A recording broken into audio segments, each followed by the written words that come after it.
فذكر بالقرآن من يخاف وعيد۔ پس جو ہمارے عذاب کی وعید سے ڈرے اس کو قرآن سے نصیحت کرتے رہو۔ اللہ اللہ اللہ اللہ اللہ اللہ۔ اعوذ باللہ من الشیطان الرجیم، بسم اللہ الرحمن الرحیم۔ قل لا اجد فيما اوحي الي محرما على طائم يطعمه الا ان يكون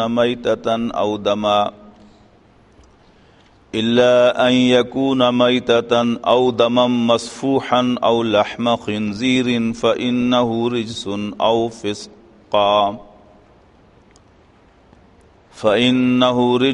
او فسقا احل لغير الله به فمن اضطر غير باغ ولا عاد فإن ربك غفور رحيم۔ قل لا أجد فيما أوحي إلي محرما على طاعم يطعمه، کہہ دو، اعلان کر دو، واضح کر دو کہ میں نہیں پاتا اس کلام میں جو میری طرف وحی کیا گیا ہے محرمن حرام کیا گیا، علی طائم یطعمہ کھانے والے پر جو اسے کھائے، کوئی چیز الا سوائے اس کے ان یکون میتتن کہ وہ کوئی مردار ہو، او دمم مسفوحن یا بہتا ہوا خون ہو، او لحم خنزیر یا خنزیر کا سور کا گوشت ہو، فَإِنَّهُ رِجْسٌ او فسقن یقیناً وہ تو ناپاک ہے، او فسقن احل لغیر اللہ بہ یا ناجائز ذبیحہ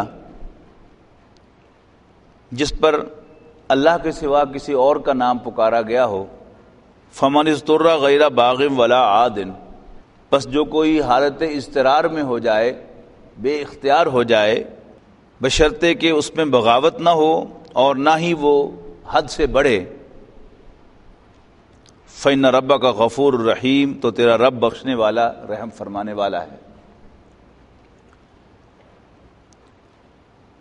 کھانے پینے کے سلسلے میں یہ جو حرام چیزیں جن کا یہاں ذکر آ رہا ہے پہلے بھی گزر چکا ہے تفصیل کے ساتھ سورہ مائدہ کے آغاز میں کہ کون کون سی چیزیں جو ہیں وہ حرام ہیں، لیکن ان چار چیزوں کا ذکر سورہ بقرہ میں بھی آ چکا ہے، اور پھر وقتاً فوقتاً یہ ذکر آپ کو قرآن مجید میں ملے گا، اور یہ چار چیزیں جو ہیں یہ محرمات ابدیہ کہلاتی ہیں، ہمیشہ ہمیشہ سے حرام ہیں۔ وہ کون سی ہیں؟ مردار، یعنی وہ جانور جو ذبح ہونے سے پہلے خود ہی مر جائے، اس کا گوشت کھانا جو ہے وہ حرام ہے۔ بہتا ہوا خون یہ بھی حرام ہے، یعنی وہ خون کے جو جگر کے اندر یا تلی کے اندر یا پھیپھڑوں کے اندر ہے وہ جائز ہے، بہتا ہوا خون جو ہے وہ کھانا جائز نہیں ہے یا پینا جائز نہیں ہے۔ تیسرا ہمیشہ ہمیش کے لیے حرام وہ خنزیر کا گوشت ہے، سور کا گوشت ہے۔ اور چوتھا جس پر غیر اللہ کا نام لیا گیا، اس کے بارے میں دو آراء ہیں۔ سطحی رائے تو یہ ہے کہ جس کو ذبح کرتے ہوئے غیر اللہ کا نام پکارا جائے، جس کا ذکر پچھلی مرتبہ آیا تھا، وہ تو حرام ہے ہی، لیکن اس کا اصل مفہوم جو ہے وہ ہے غیر اللہ کی طرف کسی کو منسوب کرنا، جسے غیر اللہ کی نظر کہا جاتا ہے۔ اللہ تعالیٰ کے سوا کسی اور کی طرف کوئی جانور جو ہے وہ منسوب نہیں کیا جا سکتا، کوئی چیز اس کی نظر نہیں مانی جا سکتی۔ رہا اس میں ایک مسئلہ کہ کسی قربانی کا، کسی نیکی کا ایصال کسی اور کو کیا جا سکتا ہے یا نہیں، اس میں اختلاف ہے۔ امام ابن تیمیہ رحمہ اللہ اور ہمارے ہاں جو اہل حدیث مطلب فکر ہے وہ تو اس کو بھی جائز نہیں سمجھتا، لیکن عام جو احناف کے نزدیک اس کے اندر پرووین موجود ہے. اس کے اندر بھی بعض ذرا شدت پسند لوگ جو ہیں وہ اس کو جائز نہیں سمجھتے ایصال ثواب کو بھی، لیکن ان جنرل ایصال ثواب جو ہے اس کی پرووین جو ہے موجود ہے. اب اس میں ایک ایکسیپشن آ رہی ہے. وہ ایکسیپشن یہ ہے کہ کوئی شخص بالکل موت کے دہانے پر پہنچ جائے اور اس کی جان نکل رہی ہو، یا وہ اتنا مجبور ہو جائے کہ اب اس کے لیے رزسٹ کرنا ممکن نہ رہے، تو پھر اسے اجازت ہے 2 شرطوں کے ساتھ. یعنی ایکسیپشن کیا ہے؟ فمن اضطر، جو حالت اضطرار میں چلا جائے. اور پھر اس میں پھر ایکسیپشن کیا ہے؟ یعنی ایکسیپشن میں ایکسیپشن بشرطے کہ غیر باغن، کہ اس کے دل میں بغاوت نہ ہو، یعنی اللہ تعالیٰ کے حکم کو تسلیم کرتے ہوئے وہ کھائے. یعنی اگر تو وہی سمجھ لے کہ نہیں کوئی نہیں حرام روم اور کھا لے، پھر یہ جو ہے یہ جرم ہے.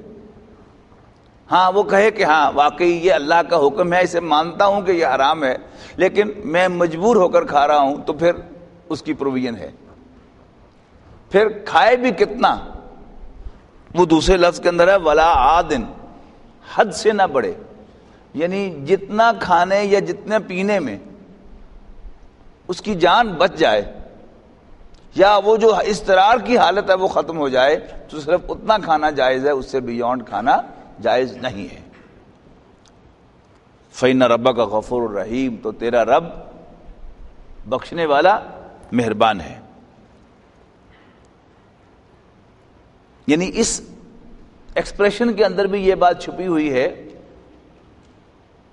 کہ وہ جو حرام اضطراری حالت میں کھانا جو ہے وہ بھی اپنی جگہ پر جرم ہے، لیکن اللہ تعالیٰ اس کو اگنور کرے گا، اپنی مہربانی سے اسے معاف کر دے گا.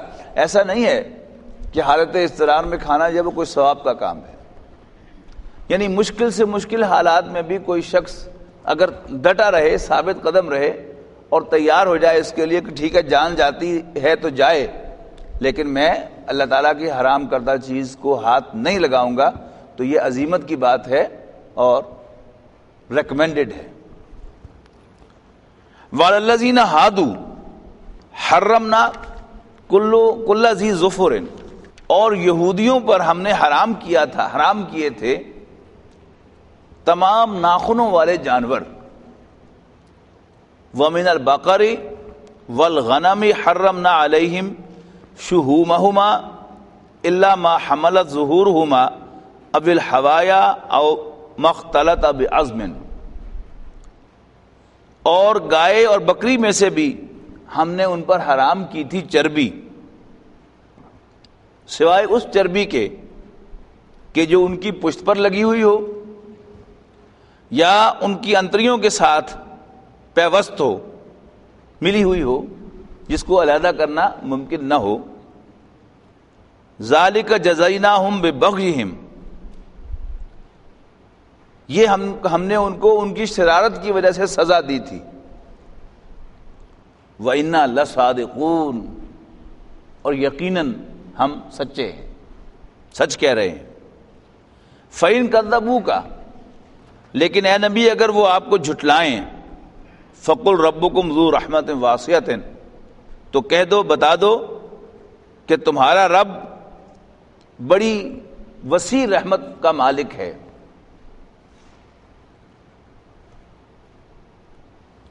یعنی تمہارے رب کی رحمت میں بڑی وسعت ہے. وَلَا يُرَدُّ بَأْسُهُ عَنِ الْقَوْمِ الْمُجْرِمِينَ، البتہ مجرموں سے اللہ کا عذاب نہیں ٹلے گا. یعنی یہ جو سرکشی کے انداز میں کہا جاتا ہے اللہ تعالیٰ کے احکام کو وائلیٹ کرنے کی بنیاد بنا کر اللہ تعالیٰ کے سامنے سر تسلیم خم کرنے کو اوائڈ کرنے کے لیے دلیل بنایا جاتا ہے اللہ تو بڑا بخشنہار ہے، یہ اس کی نفی ہے. یعنی نو ڈاؤٹ ہی از، وہ بڑا غفور الرحیم ہے، بڑا مہربان ہے، اس کی رحمت ٹھاٹھے مارتے ہوئے سمندر کی مانند ہے، بڑی وسیع ہے، لیکن اللہ تعالیٰ مجرموں سے عذاب کو نہیں ٹالے گا. یہ بھی واضح کر دو.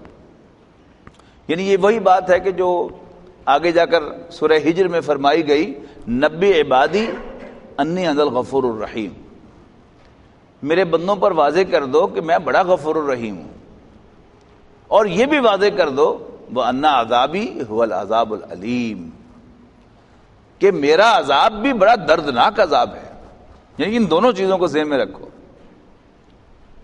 اسی کے لیے ایک اور ایکسپریشن ہمارے ہاں بڑا معروف ہے کہ مومن کا جو طرز عمل ہے وہ بین الخوف والرجا ہونا چاہیے۔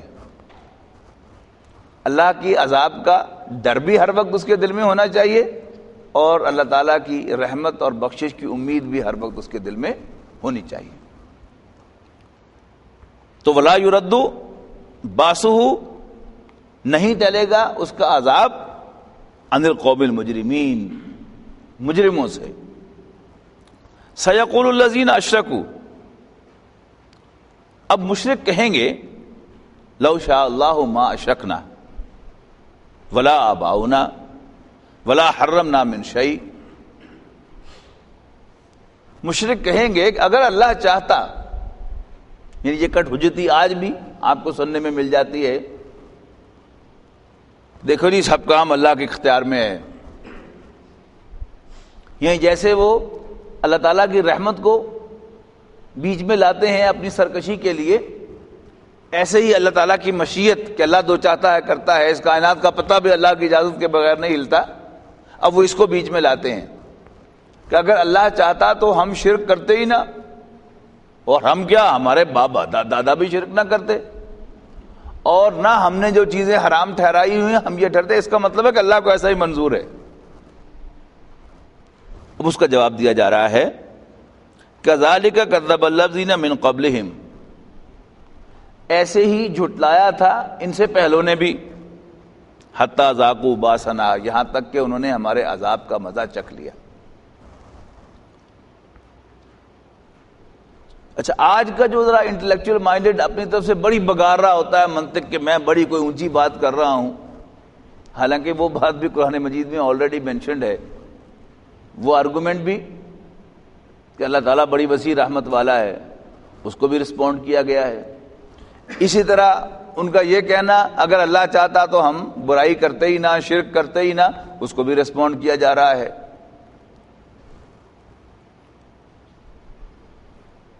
قل هل عندکم من علم فتخرجوه لنا، ان سے پوچھو کیا تمہارے پاس کوئی علم ہے؟ یہاں علم سے مراد کوئی دستاویز ہے، کوئی ریفرنس ہے، کیا تمہارے پاس کوئی ریفرنس ہے اس بات کا؟ اگر ہے تو پروڈیوس کرو ہمارے سامنے، تخرجوہ لنا، تو نکالو اس کو ہمارے لیے، یعنی ہمارے سامنے پروڈیوس کرو۔ ان تتبعون الا الظن، یقیناً تم صرف گمان کے پیچھے چل رہے ہو۔ وَإِنْ أَنْتُمْ إِلَّا تَخْرُصُونَ، اور تم صرف اندازے لگا رہے ہو۔ قُلْ فَلِلَّهِ الْحُجَّةُ الْبَالِغَةُ، کہہ دو کہ یقیناً کامل حجت، کامل آرگومنٹ اللہ ہی کا ہے۔ فَلَوْ شَاءَ لَهَدَاكُمْ أَجْمَعِينَ، بس اگر وہ چاہے تو تم سب کو راستہ دکھا دے۔ قُلْ هَلُمَّ شُهَدَاءَكُمْ، یعنی اس بات کو رسپونڈ کرتے ہوئے نفی نہیں کی گئی، جیسے ان کی اس بات کی نفی نہیں کی گئی کہ اللہ تعالیٰ رحمت والا ہے، کہا کہ یس ہی از، لیکن اللہ تعالیٰ مجرموں سے اپنے عذاب کو بھی نہیں ٹالے گا۔ اسی طرح ان کی یہ بات کہ جو چاہے اللہ کرے، اگر اللہ چاہتا تو ہم شرک نہ کرتے، اس کا جواب دیا گیا کہ ہاں تم سے پہلوں نے بھی یہ بات کہی تھی، یہاں تک کہ وہ عذاب میں مبتلا ہو گئے۔ ہاں یہ بات درست ہے، اگر اللہ چاہتا تو تم سب کو ہدایت دے دیتا، لیکن اللہ تعالیٰ کا ہدایت کا ایک قانون ہے، اللہ تعالیٰ جو ہدایت کا طالب ہوتا ہے اس کو ہدایت ضرور دیتا ہے، لیکن جو گمراہی کا طالب ہوتا ہے اس کو بالعموم گمراہ کرتا ہے۔ اور کچھ کیٹیگریز کو وہ راستہ نہیں دکھاتا، ہدایت نہیں دیتا، سرکشوں کو، باغیوں کو. اور جیسے کہ سورہ بقرہ کے آغاز میں کہا گیا تھا کہ جو ان چیزوں کو توڑتے ہیں جن کو جوڑوں کو جوڑنے کا اللہ نے حکم دیا ہے، یعنی رحم رشتے، ان کو بھی سزا کے طور پر اللہ تعالیٰ راستہ نہیں دکھاتا. قل ہلم شہداکم الذین یشہدون ان اللہ حرم ھذا، کہو لاؤ اپنے گواہ جو گواہی دیں کہ اللہ نے یہ چیزیں حرام کی ہیں. فَإِن شَهِدُوا، اور اگر وہ گواہی دے بھی دیں، فَلَا تَشْهَدْ مَعَهُمْ، تو اے نبی صلی اللہ علیہ وسلم تم ان کے ساتھ گواہی نہ دینا. وَلَا تَتَّبِعْ أَهْوَاءَ الَّذِينَ كَذَّبُوا بِآيَاتِنَا، اور مت پیروی کرنا ان لوگوں کی خواہشات کی جو ہماری آیات کو جھٹلاتے ہیں. وَلَا يُؤْمِنُونَ وَالَّذِينَ لَا يُؤْمِنُونَ بِالْآخِرَةِ، اور وہ جو آخرت پر ایمان نہیں رکھتے. وَهُمْ بِرَبِّهِمْ يَعْدِلُونَ، اور وہ اوروں کو اپنے رب کے پیرلل لاتے ہیں، برابر لاتے ہیں. یہ کیا ہے؟ یہ ایک مخصوص کردار قریش کے اندر تھا جو حضور صلی اللہ علیہ وسلم کو کمپرومائز کی دعوت دیتا تھا بڑے اچھے انداز میں، جن کا سرغنہ ولید بن مغیرہ تھا، جس کا ذکر پہلے بھی آیا ہے.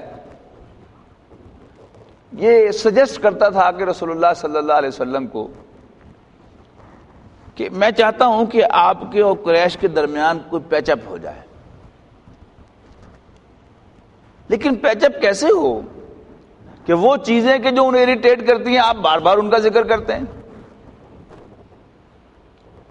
آپ ذرا پازیٹیو باتیں، یعنی یہ جو انلائٹر ماڈریشن جو ہے وہ بھی اسی قسم کی چیز تھی نا، کہ وہ چیزیں کہ جو ذرا لوگوں کو قریب لانے والی ہیں وہی بیان ہونی چاہیے. وہ چیزیں جو اختلافی ہیں ان کا ذکر نہیں ہونا چاہیے. رسول اللہ صلی اللہ علیہ وسلم کو منع کیا جا رہا ہے، اور یہ منع ایک دفعہ نہیں کئی دفعہ کیا ہے کہ مت کہنا مانو اس کا، مت ڈکٹیشن لو اس کی، مت پیروی کرو اس کی، کہ جو میری آیات کو نہیں مانتا، آخرت کو نہیں مانتا اور اللہ کے ساتھ شرک کرتا ہے.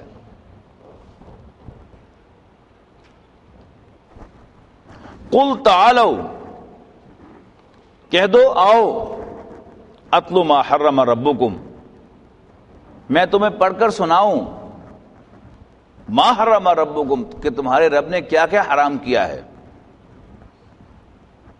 علیکم، تم پر. نمبر 1، اللہ تشرکو بہ شیئا، کہ تم اس کے ساتھ کسی کو شریک نہ بناؤ. وبالوالدین احسانا، اور والدین کے ساتھ حسن سلوک کرو. یہ تورات کی تعلیمات کا خلاصہ ہے. ولا تقتلوا، اگر 10 کمانڈمنٹس اگر آپ پڑھیں، آپ نے اگر وہ دیکھی ہوں، نظر سے گزری ہوں، تو یہ تقریباً وہی ہیں ساری کی ساری. اللہ کے ساتھ کسی کو شریک نہ بناؤ، والدین کے ساتھ حسن سلوک کرو. ولا تقتلوا اولادکم من املاق، اور مفلسی کی وجہ سے اپنی اولاد کو قتل نہ کرو. نحن نرزقکم وإیاہم، ہم تمہارے بھی رازق ہیں اور ان کے بھی. ولا تقربوا الفواحش ما ظہر منها وما بطن، اور بے حیائی خواہ وہ کھلی ہو یا چھپی ہوئی اس سے قریب بھی نہ جاؤ. ولا تقتلوا النفس التي حرم اللہ الا بالحق، اور کسی جان کو جس کو اللہ نے محترم قرار دیا ہے اس کو ناحق قتل نہ کرو. ذالکم وصاکم بہ لعلکم تعقلون، یہ وہ باتیں ہیں جن کی اللہ تعالیٰ تمہیں وصیت فرماتا ہے تاکہ تم سینسیبل ہو جاؤ. ولا تقربوا مال الیتیم الا باللتی ہی احسن، اور یتیم کے مال کے قریب بھی نہ جاؤ مگر اچھے طریقے سے. حتی یبلغ اشدہ، یہاں تک کہ وہ اپنی میچورٹی کو پہنچ جائے. واوفوا الکیل والمیزان بالقسط، اور عدل کے ساتھ ناپ اور تول کو پورا کرو. لا نکلف نفسا الا وسعها، ہم کسی انڈیویجول کو اکاؤنٹیبل نہیں ٹھہرائیں گے مگر اس کی وسعت کے مطابق، ٹو ہز کیپیسٹی۔ وَإِذَا قُلْتُمْ فَعْدِلُوا، اور جب بھی بات کرو عدل کی بات کرو، وَلَوْ كَانَ ذَا قُرْبَى، اگرچہ کوئی فریق تمہارا قریبی عزیز ہی کیوں نہ ہو، وَبِعَهْدِ اللَّهِ أَوْفُوا، اور اللہ کے وعدے کو ایفا کرو، ذَلِكُمْ وَصَّاكُمْ بِهِ لَعَلَّكُمْ تَذَكَّرُونَ، یہ وہ باتیں ہیں جن کی اللہ تمہیں نصیحت فرماتا ہے، یہ وہ باتیں ہیں جن کی اللہ تعالیٰ تمہیں نصیحت فرماتا ہے تاکہ تم نصیحت حاصل کرو۔ وَأَنَّ هَذَا صِرَاطِي مُسْتَقِيمًا فَاتَّبِعُوهُ، اور یہ کہ یہ میرا سیدھا راستہ ہے بس اسی کی پیروی کرو، وَلَا تَتَّبِعُوا السُّبُلَ، اور اس کو چھوڑ کر اور راستوں کو اختیار نہ کرو، فَتَفَرَّقَ بِكُمْ عَنْ سَبِيلِهِ، کہ وہ تمہیں اللہ کے راستے سے پرے ہٹا دیں، جدا کر دیں۔ ذَلِكُمْ وَصَّاكُمْ بِهِ لَعَلَّكُمْ تَتَّقُونَ، یہ وہ باتیں ہیں جن کی اللہ تعالیٰ تمہیں نصیحت کرتا ہے، حکم دیتا ہے تاکہ تم متقی بن جاؤ، اللہ سے ڈرنے والے بن جاؤ۔ ثُمَّ آتَيْنَا مُوسَى الْكِتَابَ تَمَامًا، پھر دی ہم نے موسیٰ کو کتاب تماماً، پورا کرنے کے لیے، یعنی میری نعمت کو پورا کرنے کے لیے، نعمت ہدایت کو، علی الذی احسن، اس شخص پر کہ جو نیک کام کرے، نیکی کو اختیار کرے، و تفصیلاً، اور واضح کرنے کے لیے، لکل شیء، ہر ایک چیز کو، و رحمت و ہدم و رحمتاً، اور ہدایت اور رحمت بنا کر، لعلہم بلقاء ربہم یؤمنون، تاکہ وہ اپنے رب کی ملاقات کو ماننے والے بن جائیں۔ یعنی تورات کے نازل ہونے کے بھی یہاں کیا کون کون سے آبجیکٹو بیان کر دیے؟ نمبر 1، نعمت کو پورا کرنے کے لیے، نمبر 2، ہر چیز کی تفصیل کرنے کے لیے، نمبر 3، ہدایت بنا کر، اور نمبر 4، رحمت بنا کر اس کو نازل کیا ہم نے حضرت موسیٰ علیہ السلام پر۔ اور اللہ تعالیٰ کی جو ہدایت اور وصیت اور رہنمائی ہے وہی ہے، اس سے کیا آبجیکٹیوز ہیں اللہ کے پیش نظر انسانوں کے سلسلے میں؟ کبھی فرمایا کہ تاکہ تم سینسیبل ہو جاؤ، کبھی فرمایا تاکہ تم نصیحت حاصل کر لو، اور کبھی فرمایا کہ تاکہ تم متقی بن جاؤ، اور کبھی فرمایا کہ تمہیں اپنے رب سے ملاقات کا یقین ہو جائے۔ اور یہی آبجیکٹیوز ہیں جو قرآن مجید کے ہیں۔ قرآن مجید کیوں نازل کیا گیا؟ لوگوں کو راستہ دکھانے کے لیے، ہدایت بنا کر، رحمت بنا کر، اور بالکل آغاز میں کہا گیا ذالک الکتاب لا ریب فیہ ھدی للمتقین، متقیوں کے لیے ہدایت ہے۔ اور جا بجا فرمایا گیا تاکہ تم نصیحت حاصل کر لو۔ بارک اللہ لی ولکم فی القرآن العظیم ونفعنی وإیاکم بالآیات والذکر الحکیم۔ نحن أعلم بما يقولون وما أنت عليهم بجبار فذكر بالقرآن من يخاف وعيد۔ یہ لوگ جو کچھ کہتے ہیں ہمیں خوب معلوم ہے، اور تم ان پر زبردستی کرنے والے نہیں ہو، پس جو ہمارے عذاب کی وعید سے ڈرے اس کو قرآن سے نصیحت